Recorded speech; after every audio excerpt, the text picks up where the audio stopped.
words never departed from his mouth. From the chair of Peter during this same age came only the truth about the nature of Christ, as even Protestant scholars will admit. And this Roman Church still teaches that same truth today and will always teach it. And finally, as Joel prophesied, the church age is the age of abundant miracles, just as he said it would be. The signs of Mark 16 were abundantly present throughout this so-called great apostasy. The blind saw, the deaf heard, the lame walked, the dead were raised. All through the church age, all through the so-called great apostasy. From St. Anthony of the Desert to Gregory Thaumaturgus, from Joan of Arc to Francis Xavier, signs and wonders are everywhere in the church age. True, they can be debunked. They can be attributed to Beelzebub, just as the Pharisees did with those of Christ himself.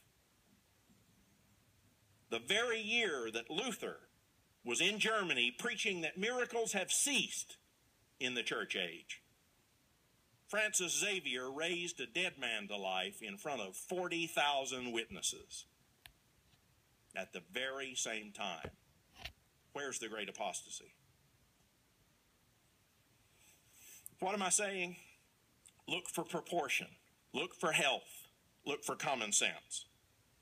Are you worried about the church's sins during this age? And there were many, believe me. Right up to the throne of Peter. Okay? Think of this then.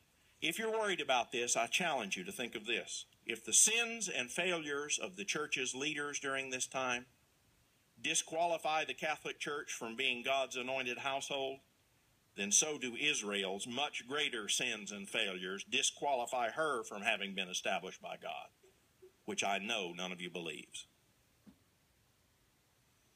So, if you're struggling with Mary and the statues, etc., some of the more spectacular implications of the Incarnation, let me entreat you to have patience.